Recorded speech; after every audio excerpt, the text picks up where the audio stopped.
ایک یونانی فلسفر نے ایک کہانی لکھی تھی جس میں اس نے لکھا تھا جب اللہ تعالیٰ کل کائنات کو بنا لیتا ہے اور جب انسان کو بنانے میں مصروف ہوتا ہے تو فرشتوں سے پوچھتا ہے کہ بتاؤ کہ میں اس کا سکون کہاں رکھوں۔ تو ایک فرشتے نے بڑے ادب سے کہا کہ یا باری تعالیٰ اس کے سکون کو بلند ترین چوٹی پہ رکھ دو۔ تو اللہ تعالیٰ نے کہا نہیں، یہ اشرف المخلوقات ہے، یہ وہاں سے بھی سکون کو اٹھا لائیں گے۔ تو پھر ایک فرشتے نے کہا کہ یا باری تعالیٰ اس کے سکون کو سمندر کی تہ میں رکھ دیں۔ تو اللہ تعالیٰ نے کہا یہ وہاں سے بھی سکون کو نکال لیں گے۔ تو پھر ایک فرشتے نے کہا یا باری تعالیٰ اس کے سکون کو کسی ریگستان میں رکھ دیں۔ تو اللہ تعالیٰ نے کہا نہیں، کوئی ایسی جگہ بتاؤ کہ جہاں سے یہ سسکتا ہوا، تڑپتا ہوا، پیاسا ہو کر میرے پاس آئے۔ تو پھر ایک فرشتے نے کہا یا باری تعالیٰ اس کے سکون کو آپ اس کی روح میں رکھ دیں، کیونکہ روح کا ڈائریکٹ ناطہ اللہ تعالیٰ کی ذات سے ہے۔ تو اللہ تعالیٰ نے انسان کے سکون کو انسان کی روح میں رکھ دیا۔ ابھی کچھ دن پہلے ایک انڈین ایکٹر سشانت سنگھ راجپوت نے خودکشی کر لی، جس کی وجہ ڈپریشن، بے چینی اور بے سکونی تھی۔ یہ کوئی نئی بات نہیں ہے۔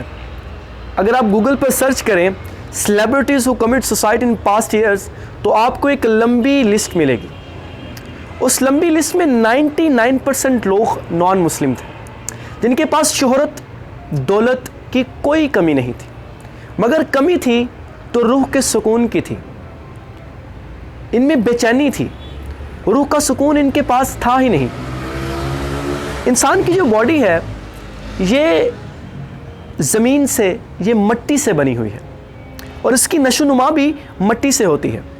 فار ایگزامپل جب ہمیں پیاس لگتی ہے تو ہم پانی پیتے ہیں جو مٹی سے نکلتا ہے، جب ہمیں بھوک لگتی ہے تو ہم کھانا کھاتے ہیں جو مٹی سے اگتا ہے۔ اسی طرح ہماری روح ہے، ہماری روح کا ڈائریکٹ ناطہ آسمان سے ہے۔ جب یہ روح پیاسی ہوتی ہے، جب اس روح کو بھوک لگتی ہے تو آپ اس روح کی پیاس کو میوزک سے نہیں بجھا سکتے، اس روح کی پیاس کو آپ شراب سے نہیں بجھا سکتے۔ اس روح کی پیاس کو بجھانے کا صرف ایک طریقہ ہے، ذکر خدا۔ ذکر خدا کے بغیر آپ اس روح کی پیاس کو بجھا ہی نہیں سکتے، کیونکہ اللہ تعالیٰ نے کہہ دیا ہے الا بذکر اللہ تطمئن القلوب، دلوں کا اطمینان، دلوں کا سکون اللہ کے ذکر میں چھپا ہوا ہے۔ اللہ کے ذکر کے علاوہ آپ سکون ڈھونڈتے ڈھونڈتے مر جائیں گے، مگر آپ کو کہیں نہیں ملے گا۔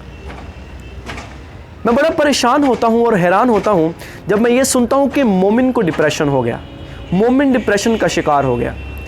ایسا کیوں ہوتا ہے؟ اس کی کیا وجہ ہے؟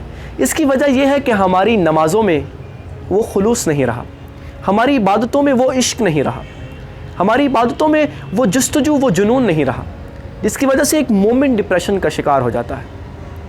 اقبال نے بڑی خوبصورت بات کی تھی کہ سجدہ عشق ہو تو عبادت کا مزہ آتا ہے۔ یوں تو سجدوں میں دنیا بھی بسا کرتی ہے، لوگ کہتے ہیں کہ بس فرض ادا کرنے ہیں، ایسا لگتا ہے کہ کچھ قرض ادا کرنے ہیں۔ تیرے سجدے ہی تجھ کو کہیں کافر نہ کر دے اقبال، تو جھکتا کہیں اور ہے اور سوچتا کہیں اور۔